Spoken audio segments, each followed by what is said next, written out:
The crystal chandeliers cast fractured light across the grand ballroom of the Manhattan penthouse, and Clara Bennett stood at the edge of it all, invisible. She had spent 45 minutes nursing the same glass of sparkling water, watching the glittering crowd move around her like she was nothing more than furniture. The invitation had arrived 3 weeks ago, slipped under her apartment door with no return address, just elegant calligraphy spelling her name and the promise of an evening that could change everything. Clara was a nursing student working double shifts at a Brooklyn diner to pay her rent. She had no business being here, among women draped in designer gowns and men whose watches cost more than her yearly salary. But the invitation had been persistent, arriving twice more after she ignored the first, and curiosity had finally won. Now she regretted it.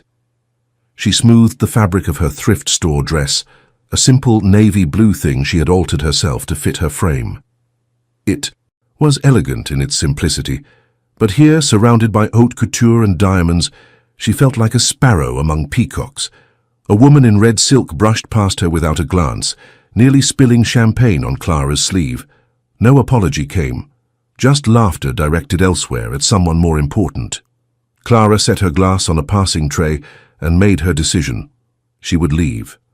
Whatever this invitation had promised, it clearly was not meant for someone like her.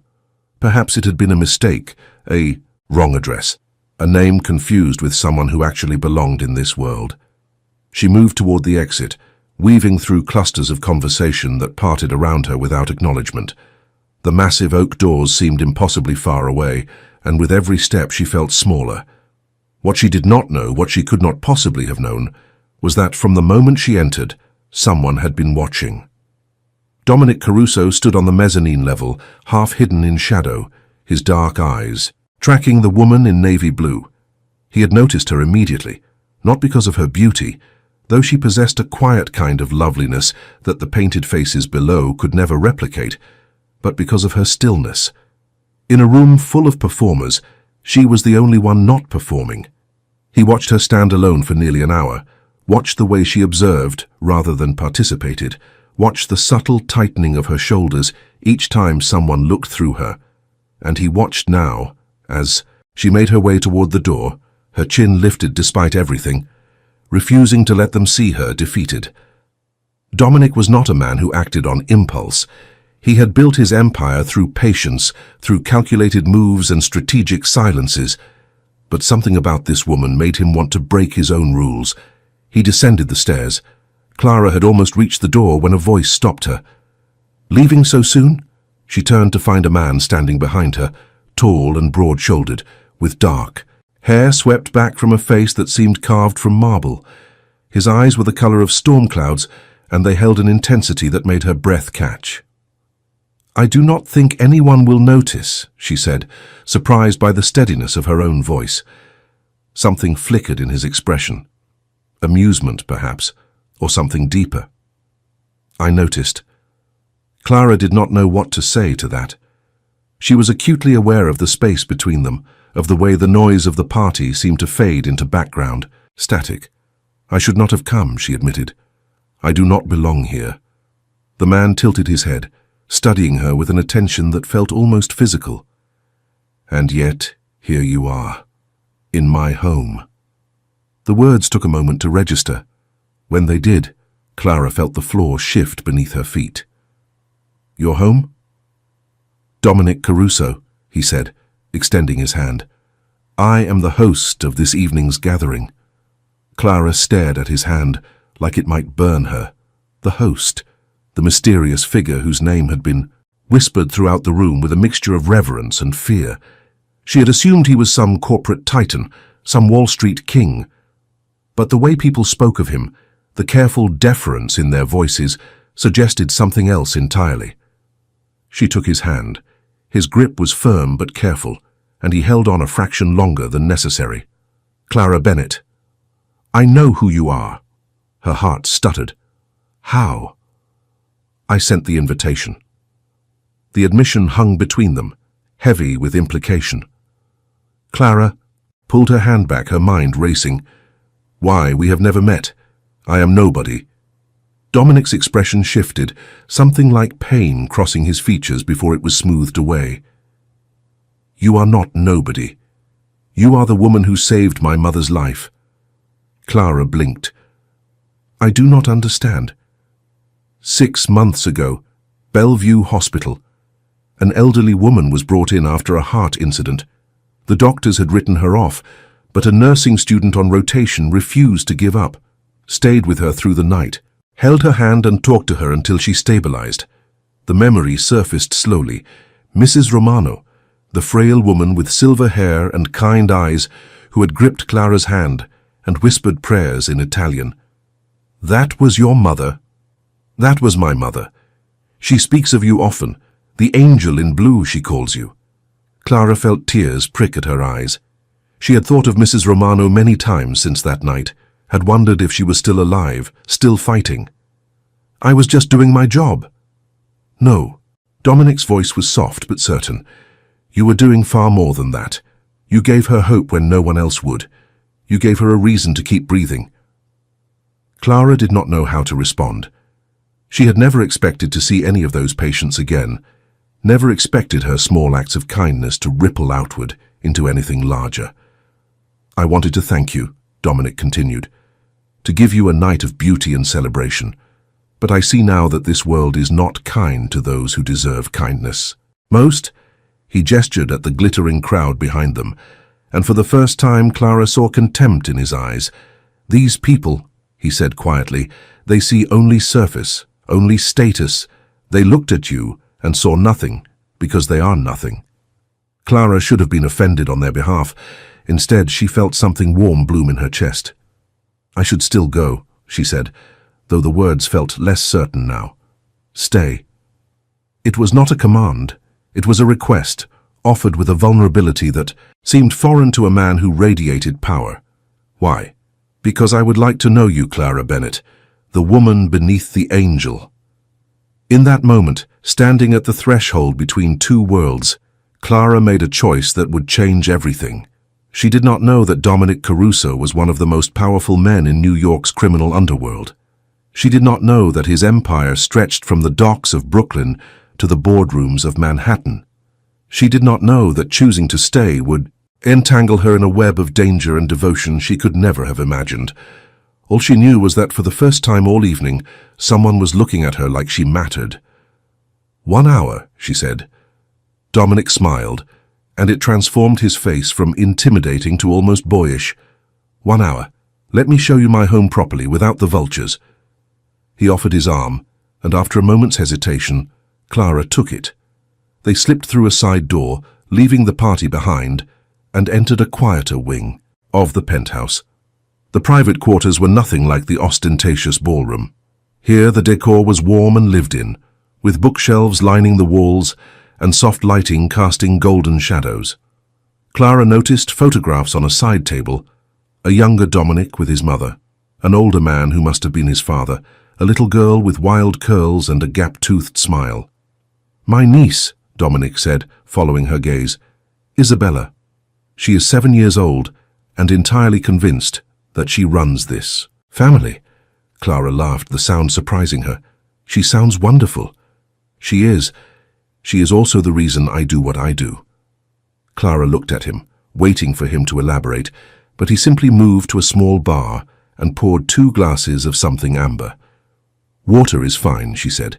"It is apple cider, non-alcoholic. I do not drink." He handed her the glass, and their fingers brushed. Clara felt the contact like electricity. They sat in matching armchairs by a window that overlooked the glittering cityscape. For a long moment, neither spoke.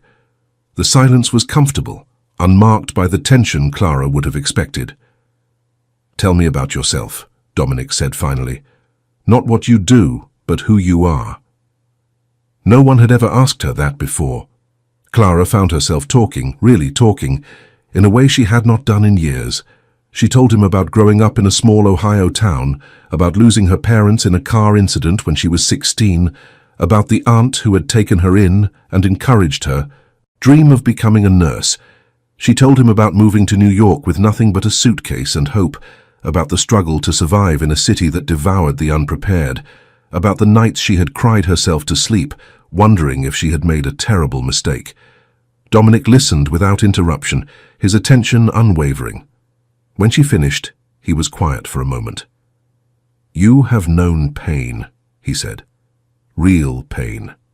The kind that shapes a person. Everyone has pain.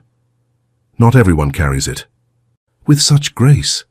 Clara looked down at her hands, uncomfortable with the praise. "I do not feel graceful. Most days I feel like I am barely holding on." That is what grace is, holding on when everything in you wants to let go. She met his eyes and found something there she had not expected. Understanding, kinship, the recognition of one survivor seeing another. "Your turn," she said. "Who are you, Dominic Caruso?" He smiled, but it did not reach his eyes. "That is a complicated question." "I have time." He studied her for a long moment, as if weighing how much truth she could handle. "I am a man who was born into a world he did not choose, a world of expectations and obligations that most people cannot imagine. I have done things I am not proud of to protect the people I love, and I have spent my entire adult life trying to build something better, something that might one day allow those I care about to live without fear." It was not the whole truth. Clara sensed that instinctively, but it was more truth than he probably gave most people. "That sounds lonely," she said. Dominic's expression flickered with surprise. "It is, more than I realized until just now." The hour passed without either of them noticing. They talked about books and music, about dreams and disappointments, about the small moments that made life bearable. Clara found herself laughing more than she had in months, found herself leaning forward to catch every word he spoke. When the clock struck midnight, she felt a pang of genuine regret. "I should go." Dominic nodded, though something in his posture suggested he felt the same reluctance. "Let me have my driver take you home." "That is not necessary." "Please, it would give me peace of mind." Clara hesitated, then nodded. She had learned to accept kindness when it was offered, even when her pride bristled. Dominic walked her to the private elevator, his hand hovering at the small of her back without quite touching. At the door, he paused. "I would like to see you again, Clara Bennett." "Why?" "Because tonight, for the first time in longer than I can remember, I did not feel like a king surrounded by subjects. I felt like a man having a conversation with a woman who sees him clearly. That is rarer than you know." Clara felt her heart pound against her ribs. Every instinct told her this was dangerous, that men like Dominic Caruso did not enter the lives of women like her without consequences. But another part of her, the part that had spent years playing it safe and ending up nowhere, whispered that maybe safety was overrated. "I work at the Starlight Diner on Atlantic Avenue," she heard herself say. "Tuesdays and Thursdays, afternoon shifts." Dominic smiled, and this time it reached his eyes. "Then I will see you on Tuesday, Clara." She stepped into the elevator, and as the doors closed, she caught one last glimpse of him standing in the golden light, watching her with an expression she could not quite name. The drive home was a blur. Clara sat in the back of the sleek black car, staring out at the city lights, her mind spinning with everything that had happened. She had gone to a party where she was invisible and left having captured the attention of the most powerful man in the room. She did not know what it meant. She did not know where it would lead. But as the car pulled up to her modest Brooklyn apartment building, Clara felt something she had not felt in a very long time. Possibility. The following Tuesday arrived with the kind of crisp autumn weather that made New York feel almost welcoming. Clara had spent the days between the party and her shift in a state of distracted anticipation, replaying her conversation with Dominic so many times that she had begun to doubt her own memory. Had it really happened? Had a man like that truly looked at her with such intensity, such genuine interest? By the time she tied her apron at the Starlight Diner, she had almost convinced herself that he would not come. Men like Dominic Caruso did not visit Brooklyn diners. They did not pursue nursing students who worked double shifts to pay rent. The whole thing had been a fever dream, a single beautiful night that would never repeat. She threw herself into work, taking orders with mechanical efficiency, refilling coffee cups, smiling at regulars who had become like family over her 2 years at the diner. The lunch rush came and went, and with every passing hour the knot of anticipation in her chest loosened into something like resignation. At 3:15, the bell above the door chimed. Clara looked up from the counter and felt the world stop. Dominic stood in the doorway, impossibly out of place in his tailored charcoal suit and Italian leather shoes. Every head in the diner turned toward him, conversations faltering as people tried to process what they were seeing. But Dominic seemed oblivious to the attention. His eyes found Clara immediately, and he smiled, that rare, transformative smile that made him look almost gentle. "I believe you mentioned you work Tuesdays," he said, approaching the counter. Clara was dimly aware of her co-worker Maria gaping beside her, of old Mr. Patterson nearly dropping his coffee cup, of the absolute stillness that had descended over the normally chaotic diner. "I did not think you would actually come. I always keep my promises." He slid onto a stool at the counter, completely at ease despite the scrutiny. "What do you recommend?" Clara fumbled for her order pad. "The grilled cheese is good, and the apple pie is homemade." "Then I will have both." She turned to place the order, her hands trembling slightly. When she looked back, Dominic was watching her with that same intent focus from the party. "You look different here," he observed. "Because I am in uniform instead of a dress?" "No, because you look at home, confident, like this is where you belong." Clara felt warmth spread through her chest. "I do belong here. These people, this place, they took me in when I had nothing. The owner, Mrs. Kim, she gave me a chance when no one else would. Then I am grateful to Mrs. Kim. She is going to have a heart incident when she sees who I am serving." Dominic laughed, a genuine sound that turned more heads. Clara realized that the man who commanded fear and respect in the world she had glimpsed was also capable of this, of sitting at a sticky diner counter and laughing like anyone else. Over the next hour, between serving other customers and refilling drinks, Clara found moments to talk with Dominic. He asked about her studies, her patience, her dreams for the future. He asked about her favorite books, her favorite movies, the music she listened to when she needed comfort. And he listened to her answers like they were the most important words he had ever heard. She learned things about him too, that he had a degree in business from Columbia, that he had considered becoming a lawyer before family obligations intervened, that he loved Italian opera and hated modern art, that his favorite food was his mother's pasta fazool, and he had never successfully recreated the recipe. By the time her shift ended, Clara felt like she had known him for years instead of days. "Will you let me take you to dinner?" he asked as she untied her apron. "Is that a good idea?" "Probably not. But I find myself not caring." Clara should have said no. Every logical part of her brain screamed that this was foolish, that she was playing with fire. But logic had never gotten her anything but loneliness. "There is a place a few blocks from here, Italian. Nothing fancy." "I know. Fancy. I would prefer authentic." They walked together through the autumn streets, close enough that their shoulders occasionally brushed. Dominic's security detail followed at a discreet distance, black cars keeping pace half a block behind, but Clara found she barely noticed them. The restaurant was a family-owned establishment called Lucia's, run by a grandmother from Naples and her 3 adult children. The tables were covered in red-checkered cloths, candles flickered in wine bottles, and the air smelled of garlic and fresh bread. Dominic's presence caused a stir here too, but of a different kind. The owner, a woman in her 70s with silver hair and sharp eyes, emerged from the kitchen and studied him for a long moment. "Caruso," she said flatly. "Mrs. DeLuca. Your father used to come here." "I know. He said your lasagna reminded him of home." Something in the woman's expression softened fractionally. "Sit. I will bring you something special." They were led to a private corner table, partially hidden by a lattice divider covered in artificial grapevines. When they were seated, Clara looked at Dominic with new curiosity. "She knows you." Her late husband worked for my father, many years ago. Doing what?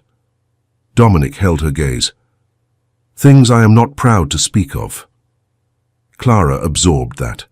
The whispers she had heard at the party, the careful fear in people's voices when they spoke of him, the ever-present security that she was not supposed to notice, they all added up to a picture she had been avoiding looking at directly. You are not just a businessman, are you? No. Are you going to tell me what you are? Dominic was quiet for a moment, his fingers tracing the edge of his water glass. My family has been in New York for 4 generations. We built an empire from nothing, brick by brick, through means that the law does not recognize. My father ran that empire until his passing 5 years ago. Now, I run it. Clara felt her heart rate quicken, but she did not look away. And what does that mean, running it? It means I oversee operations that most people only read about in newspapers, import and export, real estate, financial services. Some of it is legitimate now, more than half in fact, but the foundation, the core of what we are, that exists in shadows. You are telling me you are a crime boss. I am telling you that I am the head of my family, and in our world, that title carries weight that cannot be separated from the history. That built it. Clara should have been frightened. She should have excused herself, walked out, never looked back. But as she sat across from this man who was offering her truth instead of comfortable lies, she felt something unexpected. Respect. Why are you telling me this?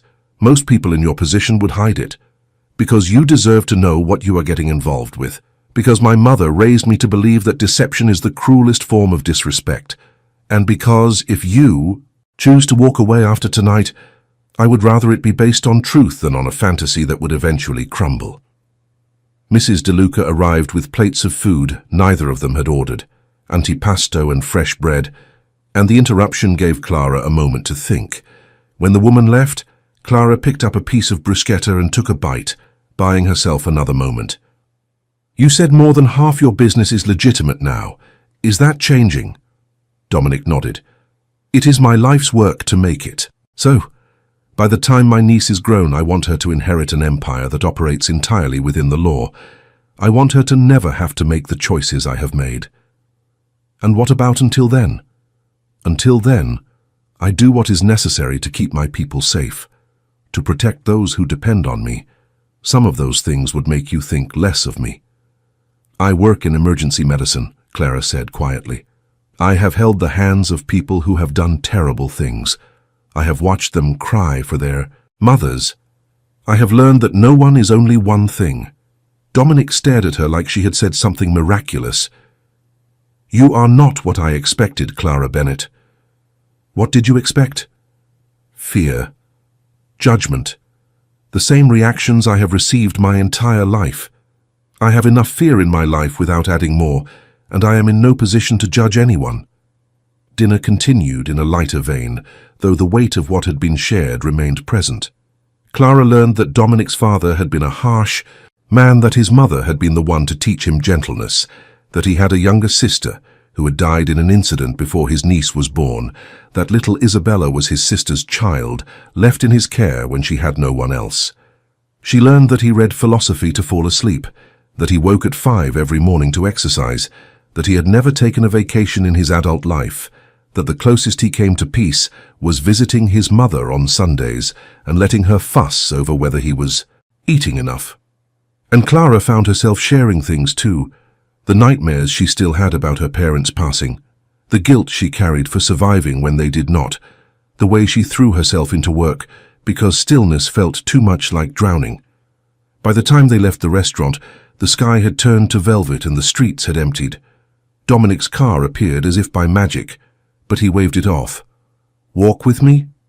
They strolled through Brooklyn in the autumn darkness, past brownstones and bodegas, through patches of streetlight and stretches of shadow. At some point, Dominic's hand found hers, and Clara let him take it. This is dangerous, she said softly. Yes. I should not be doing this.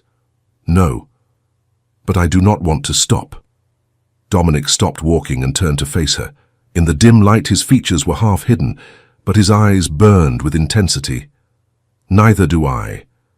And that terrifies me more than anything I have faced in my entire life. Clara reached up and touched his face, her fingers tracing the line of his jaw.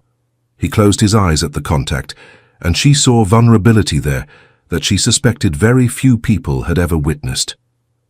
"What happens now?" she whispered. "Now, I do something I have never done before." "What is that?" "I ask you to trust me, not because of what I can give you or what I can do for you, but because of who I am when I am with you. I ask you to take a chance on a man who does not deserve it." Clara thought about everything she had heard, everything she had seen, everything she sensed lurking beneath the surface. She thought about the warnings she should heed and the fear she should feel. Then she thought about the way he looked at her, the way he listened, the way he had driven all the way to Brooklyn just to eat grilled cheese at a diner because she worked there. "I trust you," she said, and she meant it. The weeks that followed felt like a dream Clara was afraid to wake from. Dominic became a constant presence in her life, appearing at the diner with gifts of coffee and pastries from her favorite bakery, picking her up after class to drive her home, texting her goodnight messages that she read and reread until the words blurred. He introduced her properly to his mother, and Mrs. Caruso embraced Clara like a long-lost daughter, weeping with gratitude and insisting she stay for dinner. Clara learned to make pasta from scratch under the older woman's patient instruction, learned the family recipes that had been passed down for generations, learned what it felt like to be part of something larger than herself. She met Isabella, too, the wild-haired 7-year-old who ruled the Caruso household with an iron will and a dimpled smile. Isabella decided within 5 minutes that Clara was acceptable and demanded to show her every room in the penthouse, chattering constantly about school and her best friend Sophie and the puppy she was certain Uncle Dom would eventually buy her. Clara watched Dominic with his niece and felt her heart crack open.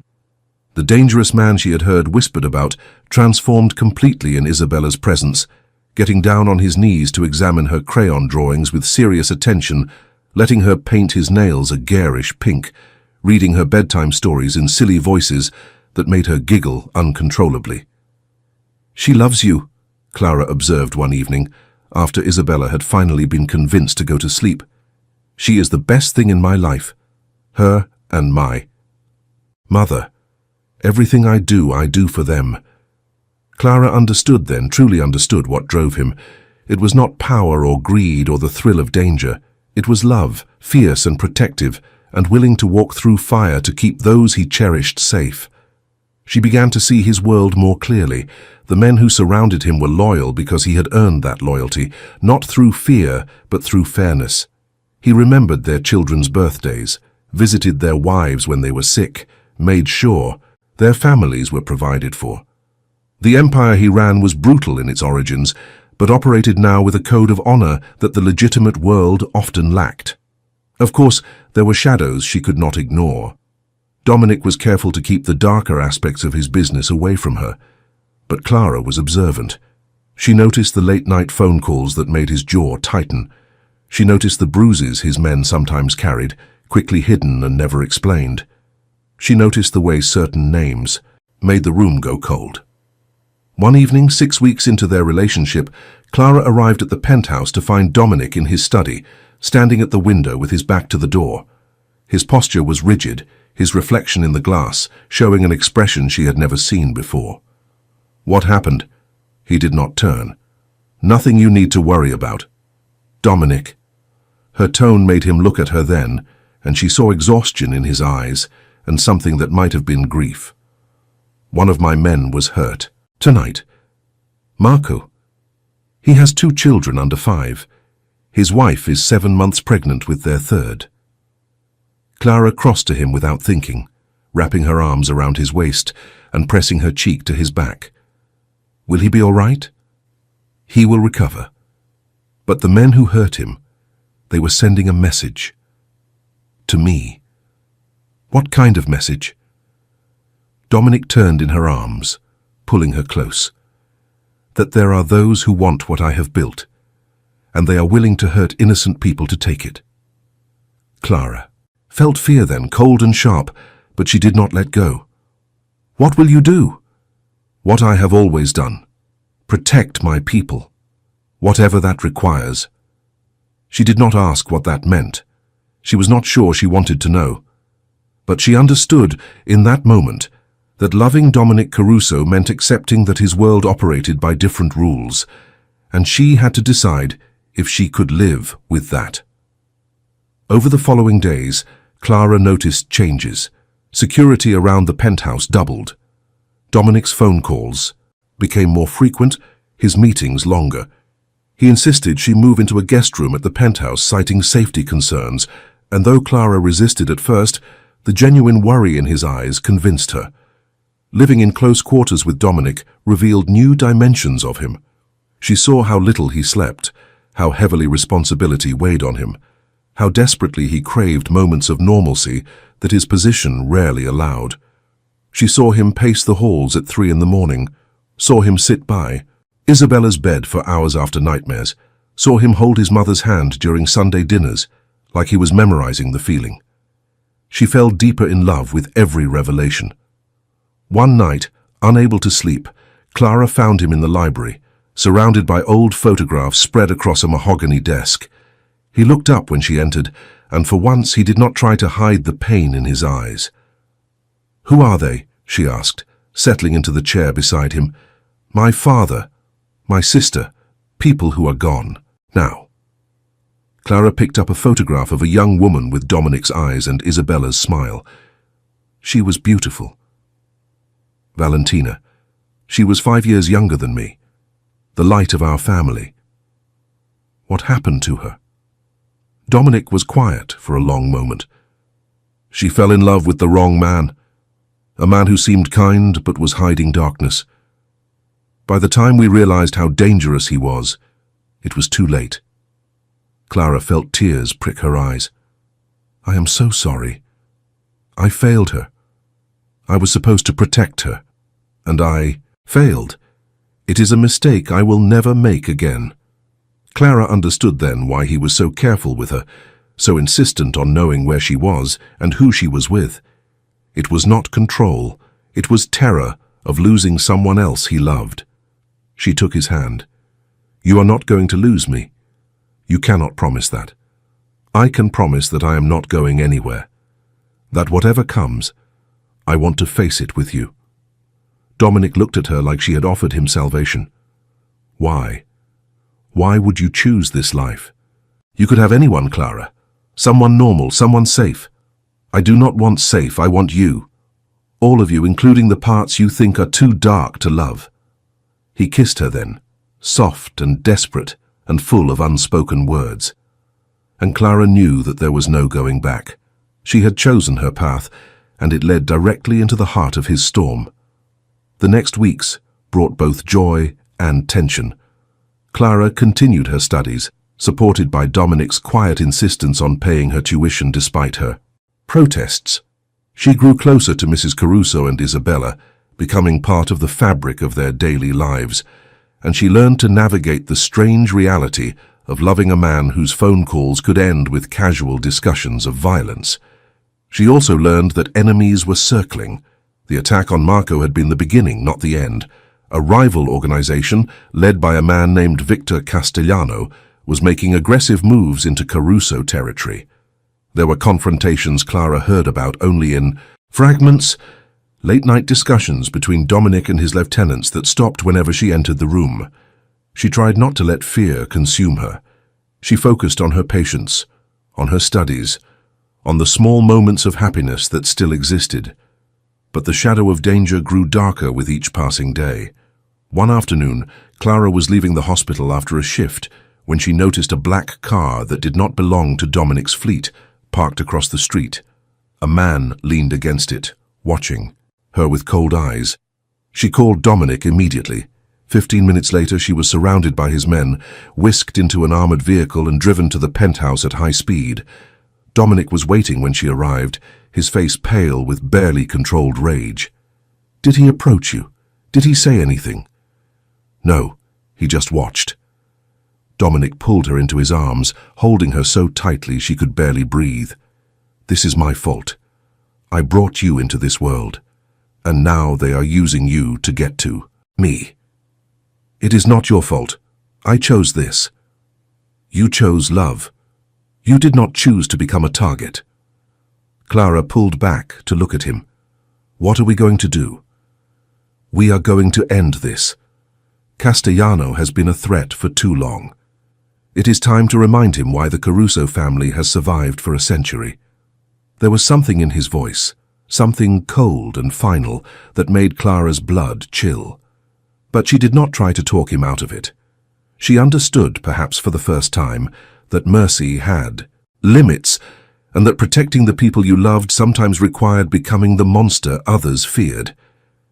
That night, lying in bed beside Dominic in the quiet hours before dawn, Clara made a decision. Whatever was coming, she would not run. She would not hide. She would stand beside the man she loved and face whatever darkness tried to tear them apart. This is the part of the story where I need you to do something important. If you have been touched by Clara's journey, if you believe that love can find us in the most unexpected places, take a moment and leave a comment saying, "True love knows no boundaries." I want to see how many of you believe that connection can transcend every obstacle. Your words matter more than you know. The war with Victor Castellano came to a head 3 days later. Clara would remember that morning forever, the way golden sunlight had streamed through the penthouse windows, the smell of Mrs. Caruso's coffee brewing in the kitchen, the sound of Isabella's laughter as she showed off a new dance she had learned at school. It had seemed so normal, so peaceful, that Clara had almost convinced herself the danger was passing. Then Dominic's phone rang. She watched the color drain from his face as he listened, watched his hand tighten around the device until his knuckles went white. When? A pause. How many? He ended the call and stood frozen for a moment, a statue carved from ice and fury.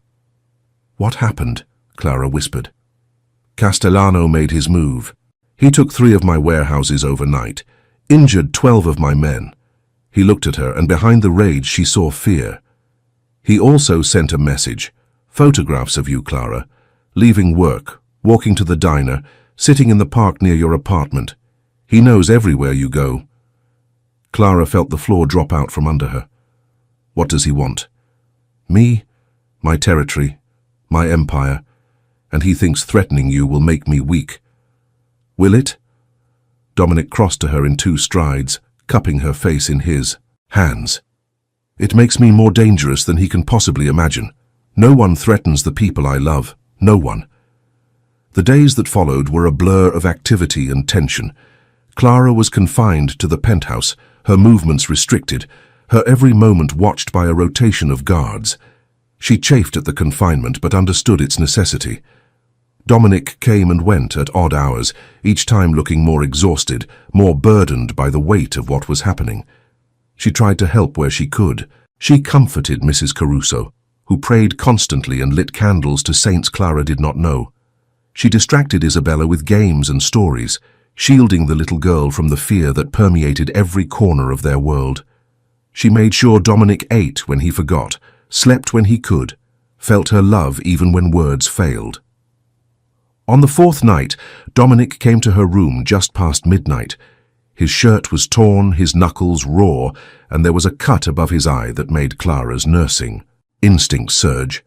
"Sit down," she ordered, already reaching for the first aid kit she kept in her bedside table. He sat on the edge of the bed, silent and still, as she cleaned and bandaged his wounds. When she finished, he caught her wrist gently. "I do not deserve you. That is not for you to decide. Clara, if anything happens to me, I need you to take Isabella and my mother and go. There are arrangements made, money set aside, a place where you will be safe. Nothing is going to happen to you. You do not know that. I know that I will not plan for a future without you in it. I refuse." Dominic pulled her onto his lap, burying his face in her neck. "How did I find you? In all the world, how did I find someone like you? You threw a party.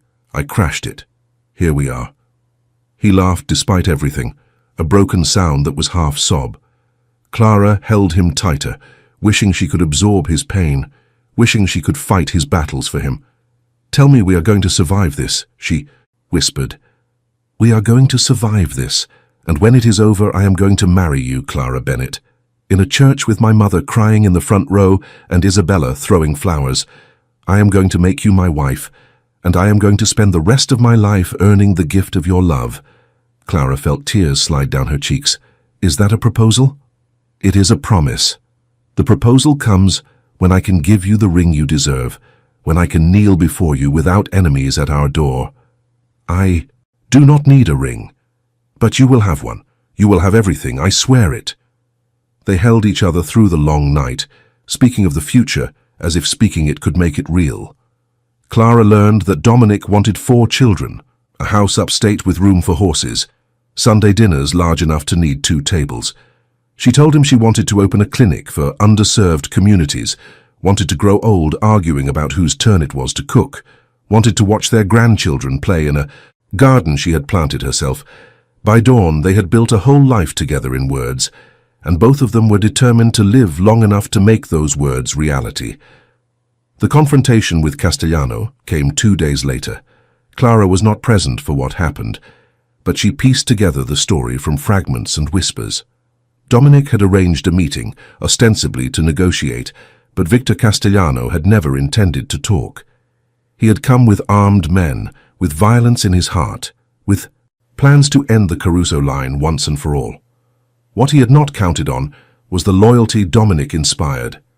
Castellano's own people turned on him, men who had been working secretly for Dominic for months, feeding information, waiting for the right moment. The confrontation was brief and decisive. Victor Castellano was apprehended and handed over to federal contacts Dominic had cultivated for exactly this purpose. Evidence of his crimes compiled over years ensured he would spend decades behind bars. It was over. Dominic came home that night without a scratch, but Clara could see the toll the day had taken. He sat in the library for hours, staring at nothing, and when she finally convinced him to come to bed, he held her like she was the only solid thing in a world that kept shifting. "It is done," he said finally. "Castellano will never threaten anyone again." "How do you feel?" He considered the question seriously. Relieved, exhausted, determined. Determined? To build something. Better from the ashes. To become the man you believe I can be. To leave my niece a legacy she can be proud of. Clara kissed his forehead, his eyelids, the corner of his mouth. "You already are that man. You just need to believe it." In the weeks that followed, Clara watched Dominic transform. With the threat of Castellano eliminated, he threw himself into legitimizing his operations with renewed purpose. Business deals that had been delayed moved forward. Partnerships with legal enterprises expanded. The empire began to shift from shadow to light, slowly but unmistakably. Mrs. Caruso started planning a wedding she had not been officially told about, buying magazines and leaving them strategically around the penthouse. Isabella demanded to be the flower girl and began practicing her walk daily, usually with the family cat serving as reluctant ring-bearer. And Clara found herself, for the first time in her life, truly happy. She graduated from her nursing program with honors, Dominic, and his family cheering louder than anyone in the auditorium. She accepted a position at a community health center in the Bronx, finally doing the work she had dreamed of. She moved officially into the penthouse, converting the guest room into a small study where she could work on patient files and research. Life became beautifully ordinary. They had Sunday dinners with Mrs. Caruso, where too much food was always prepared, and Dominic was scolded for working too hard. They took Isabella to Central Park on weekends, watching her run through fallen leaves and chase pigeons. They stayed up late talking about everything and nothing, learning each other in the small details that intimacy reveals. One evening, 3 months after Castellano's arrest, Dominic came home early with an unusual lightness in his step. "I have something to show you." He drove her out of the city into the countryside of Westchester, where autumn had painted the trees in gold and crimson. They wound through narrow roads until they reached a gate, beyond which sat a stone house with ivy climbing its walls, and a garden that sprawled toward the horizon. "What is this place?" "Our home, if you want it." Clara stared at him, then at the house, then back at him. "You bought a house." I bought our future, the place where we will raise our children, where my mother can have the garden she has always wanted, where Isabella can have the dog she has been demanding. Clara got out of the car and walked toward the house in a daze. It was everything she had described during those long nights of whispered dreams, a rambling structure with character and warmth, surrounded by land enough for horses and trees old enough to have stories. Dominic followed her, watching her reaction with anxious hope. "We do not have to keep it. If you do not like it, we can find something else." Clara turned to him with tears streaming down her face. "It is perfect. It is absolutely perfect." He smiled, the full, unguarded smile she had learned to cherish. "Then there is just one more thing." He dropped to one knee. Clara's hands flew to her mouth as Dominic pulled a small velvet box from his pocket. Inside sat a ring, elegant and beautiful, with a diamond that caught the fading light and scattered it into rainbows. "Clara Bennett, you walked into my life on a night when I had everything and nothing. You saw past the power and the reputation and found the man I had forgotten I could be. You have given me hope, given my family joy, given my heart a home it never knew it needed." His voice cracked and he paused to gather himself. "I am not a perfect man. I have done things that would make lesser people turn away. But I swear to you, on everything I am and everything I hope to become, that I will spend the rest of my life trying to be worthy of you. Will you marry me?" Clara sank to her knees in front of him, taking his face in her hands. "Yes, 1,000 times yes." He slipped the ring onto her finger, and they knelt together in the grass as the sun set behind the house that would become their home. When he kissed her, Clara tasted joy and promise, and the sweet certainty that some stories, against all odds, get their happy endings. The wedding took place on a perfect day in May, the grounds of the Westchester estate transformed into a garden of white roses and golden light. Clara walked down the aisle in a simple gown that made her feel like a princess toward the man who had changed everything. Dominic waited at the altar with tears in his eyes, unashamed and unconcerned with the crowd watching. His mother sat in the front row, weeping openly into a handkerchief. Isabella performed her flower girl duties with the solemnity of a general leading troops into battle, scattering petals with precise determination. The ceremony was brief and beautiful.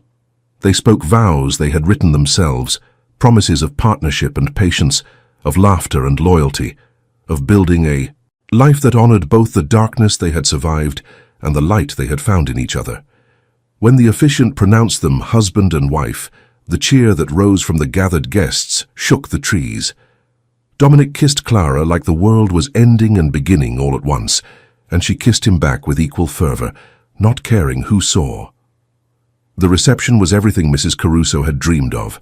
Tables groaning with food, music that got even the most stoic guests dancing, toasts that made everyone laugh and cry in equal measure.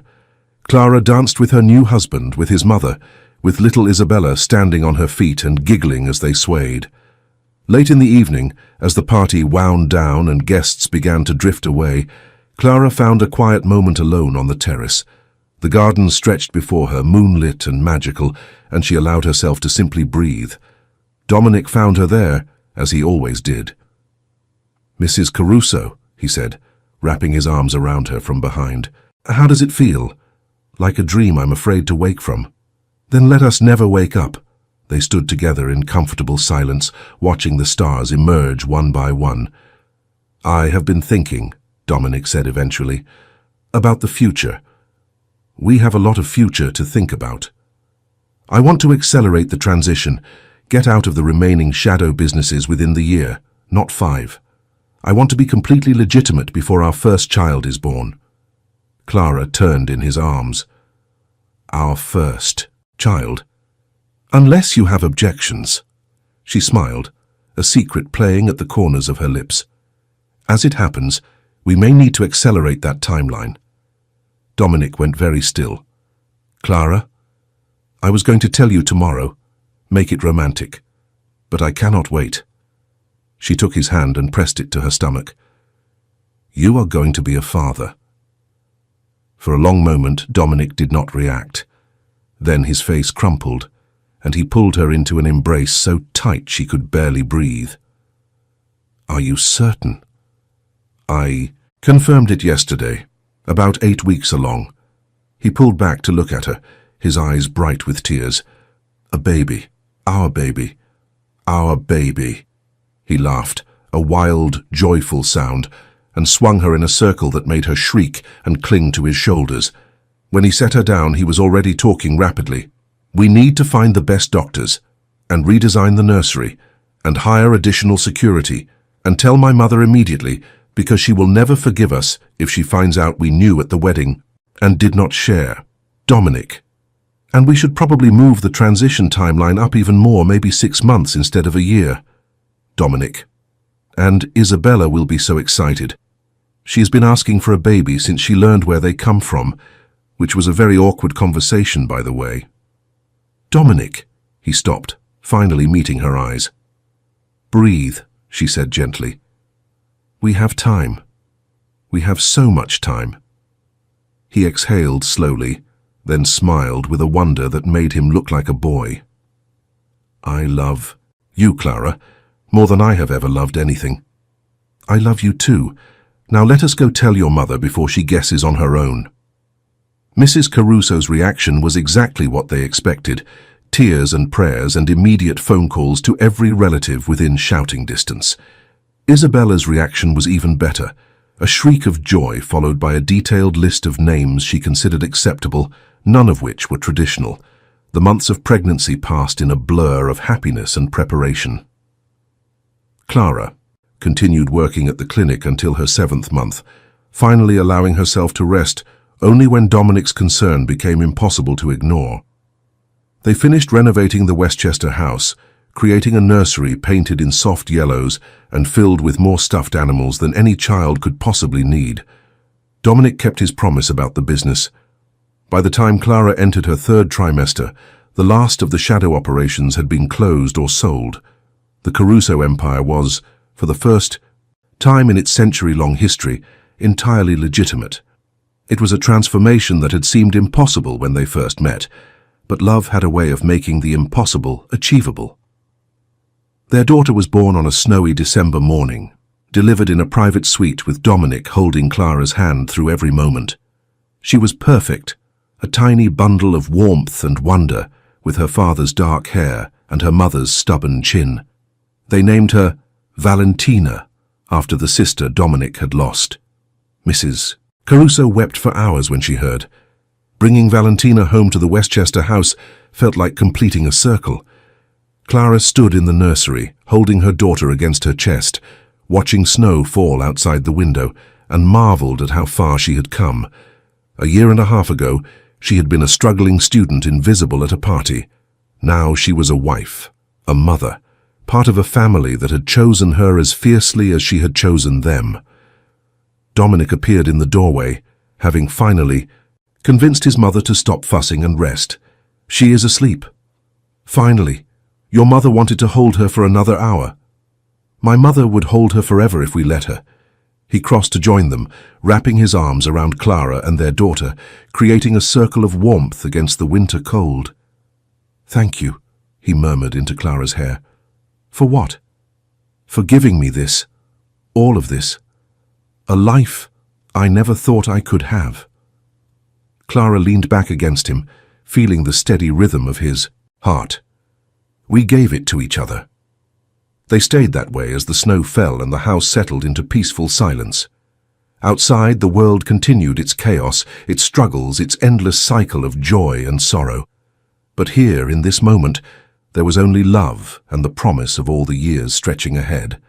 5 years later, the Westchester estate had transformed into a place of laughter and light. Valentina, now a spirited child with her father's intensity and her mother's compassion, ruled the household with the same determination Isabella had once shown. Isabella herself was 12 now, navigating the turbulent waters of adolescence with grace and occasional dramatics that kept everyone entertained. Mrs. Caruso had moved into the guest house on the property, close enough to spoil her grandchildren daily, but independent enough to maintain her dignity. She had finally gotten her garden, and it had grown into something magnificent, a riot of color and scent that attracted butterflies and brought her endless joy. Clara had opened her clinic, not in the Bronx as originally planned, but in a nearby community that needed services desperately. She had hired a staff of dedicated professionals and built something she was genuinely proud of, a place where people received care regardless of their ability to pay. And Dominic had become someone even he had not believed possible.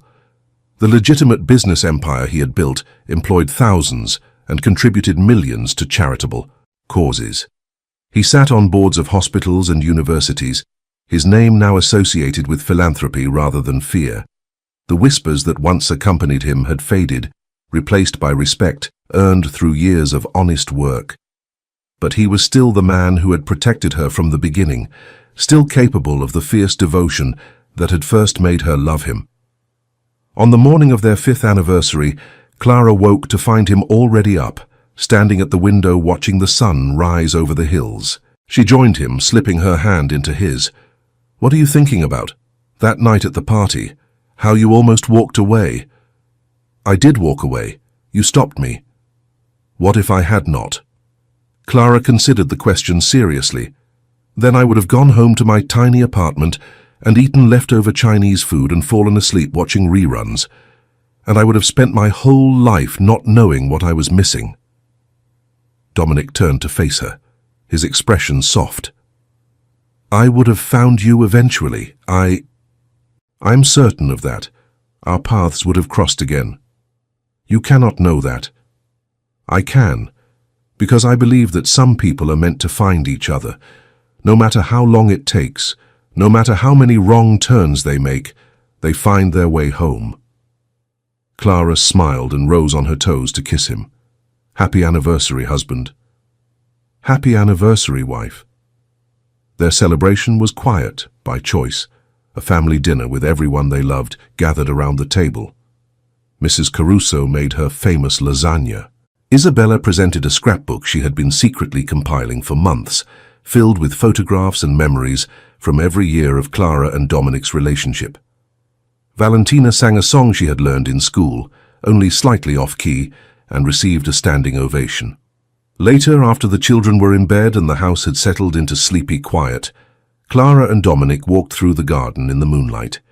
The roses were in bloom, their scent heavy in the summer air, and fireflies danced, like tiny stars among the flowers. "Do you ever regret it?" Clara asked. "Giving up the power, the influence?" "Not for a single moment. The power I have now is different. It is the power to sleep peacefully, to look my children in the eyes without shame, to know that what I have built will outlast me in ways that matter. There is no comparison." Clara squeezed his hand. "I am proud of you. I am proud of us. What we have built together is more than I ever dared to dream." They stopped at a bench beneath an old oak tree, the same spot where they had sat on their first night in this house, planning a future that had seemed impossibly bright. "Tell me about the next 5 years," Clara said, settling against his side. Dominic smiled, that rare, unguarded smile she cherished. "Valentina will start school and probably take over within a week. Isabella will get her driver's license and terrify everyone on the road. My mother will finally finish writing her cookbook and insist we publish it. The clinic will expand, maybe add a second location. And us?